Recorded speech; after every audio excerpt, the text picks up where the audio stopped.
ВМРО ДПМН одбра борба против оваа власт. Влезе во битка за Македонија, во моменти кога на власт се наоѓа неодговорна, криминална и неспособна политичка елита. Денес се случува вистинска драма.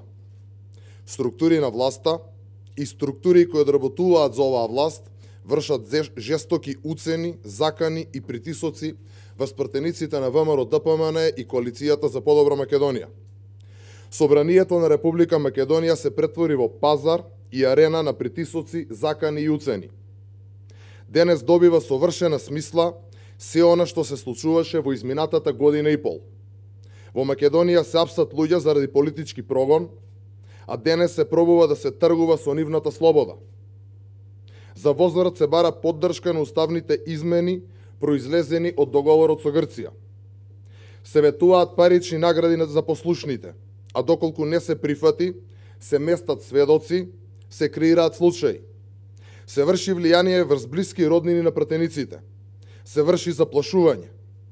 Политичкото обвинителство да обвинува, политизираното судство да суди, а Заев да договара, товари или ослободува луѓе.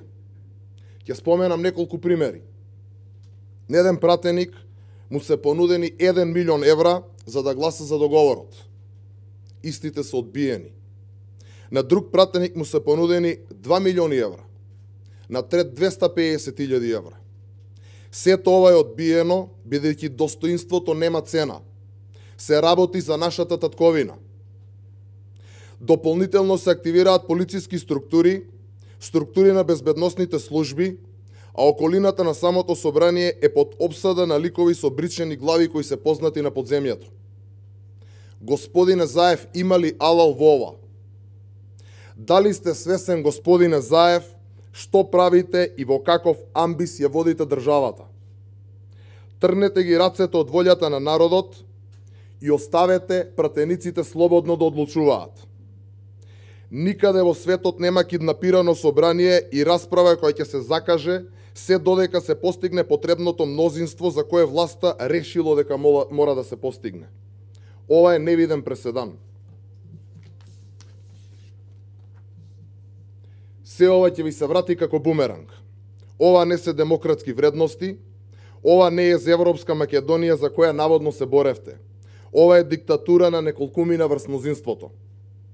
Ова што Заев денес го нарекува обиди за создавање на мнозинство, во реалност е насилие.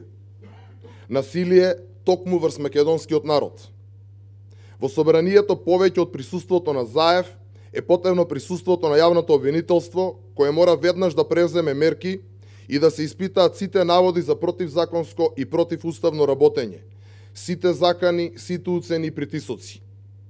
Дозволете во оваа прилика да им одадам признание на пратениците на ВМРО ДПМН и Коалицијата за подобра Македонија, кои не подлегна на притисоците и заканите, кои во овие моменти сте стожерот врз кој се потпира волјата на граѓаните. Вие сте последната брана пред оваа налудничава и недемократска влада и наша заедничка обврска е да обстоиме. И ќе обстоиме, и ќе победиме. И само за крај, господине Заев, вашата злоба и насилство не е поголема од нашата љубов кон Македонија. Ви благодарам. Дали имате докази за ова што го зборувате и дали може да ги презентирате во јавноста? И на кои пратеници се понудени пари, може ли да кажете име и презиме за да ги одбраните, за да не им се нуда пак и кој нудел? Со цел за да се заштити идентитетот и пратениците да се заштитат како такви, повикуваме токму затоа јавното обвинителство веднаш да ги испита сите овие наводи, да се дадат исказите и да се излезе во јавноста онака како што е редот во една правна држава.